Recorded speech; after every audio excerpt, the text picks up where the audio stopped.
जय श्री राधे गोविंद। स्वागत है आपका हमारे चैनल सनातन कर्म में, जहां हम सनातन धर्म के गूढ़ तत्वों को समझने का प्रयास करेंगे। आज हम शरद पूर्णिमा के बारे में जानेंगे। शरद पूर्णिमा हिंदू धर्म में एक प्रमुख और विशेष तिथि मानी जाती है, जो कि हर साल अश्विन मास के पूर्णिमा के दिन मनाई जाती है। इस बार शरद पूर्णिमा की तिथि 16 अक्टूबर दिन बुधवार को रात 8:40 पर शुरू होगी और पूर्णिमा तिथि की समाप्ति हो रही है 17 अक्टूबर शाम 4:55 पर। इसीलिए इसका व्रत हम 16 अक्टूबर दिन बुधवार को करेंगे और 17 अक्टूबर दिन गुरुवार से कार्तिक स्नान आरंभ हो जाएगा।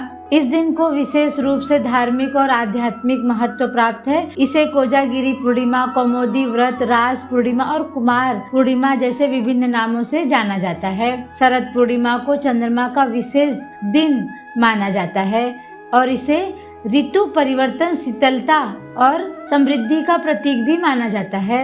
शरद पूर्णिमा का विशेष महत्व भगवान श्री कृष्ण और माता लक्ष्मी से भी जुड़ा हुआ है।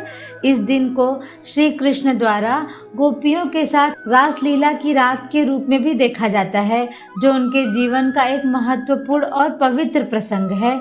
इसके साथ ही लक्ष्मी जी की पूजा भी इस दिन की जाती है और इसे धन और समृद्धि का प्रतीक माना जाता है। धार्मिक मान्यताओं के अनुसार शरद पूर्णिमा की रात चंद्रमा अपनी 16 कलाओं से परिपूर्ण होता है और इस रात की चांदनी में विशेष प्रकार की ऊर्जा होती है, जो सेहत और जीवन में समृद्धि लाती है। अब जानते हैं कि शरद पूर्णिमा को लेकर वैज्ञानिक महत्व क्या है। धार्मिक दृष्टिकोण से हटकर शरद पूर्णिमा का वैज्ञानिक महत्व भी है। इस दिन चंद्रमा पृथ्वी के काफी नजदीक होता है और उसकी किरणें अधिक प्रभावशाली होती हैं। इसीलिए इस दिन खीर को विशेष रूप से बनाने की परंपरा है। खीर को शुद्ध दूध और चावल से तैयार किया जाता है और इसे रात भर खुले में रखा जाता है ताकि चंद्रमा की जो किरणें हैं वो इसमें प्रवेश कर सकें। माना जाता है कि चंद्रमा की किरणों में औषधीय गुण होते हैं और इसी कारण से शरद पूर्णिमा की रात खीर या अन्य खाद्य पदार्थों को खुले आसमान के नीचे रखा जाता है। इसे खाने से सेहत को लाभ पहुंचता है। शरद पूर्णिमा से जुड़ी एक पौराणिक कथा है जो इस दिन के महत्व को और बढ़ाती है।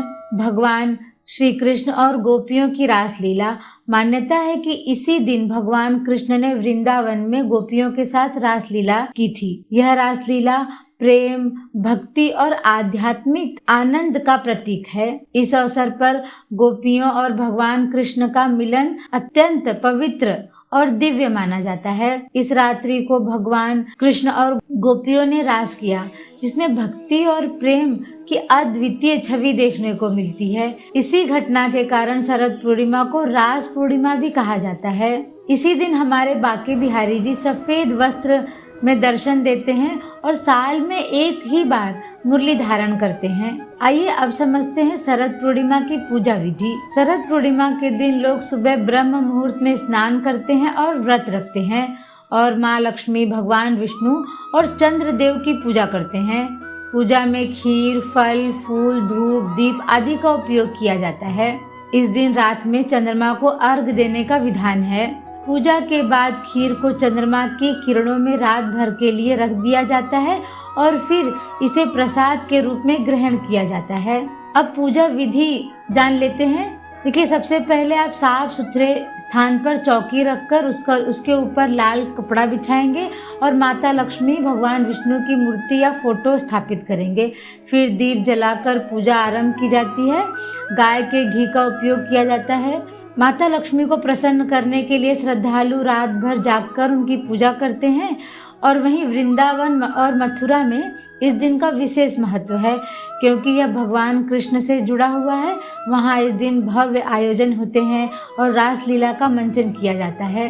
शरद पूर्णिमा हिंदू धर्म का एक अत्यंत महत्वपूर्ण और पवित्र त्योहार है। यह पर्व चंद्रमा की विशेषता, भगवान कृष्ण की रासलीला और माँ लक्ष्मी की पूजा से जुड़ा हुआ है। वहीं इसी दिन से कार्तिक मास में जो स्नान दान की जो परंपरा है वह भी शुरू हो जाती है।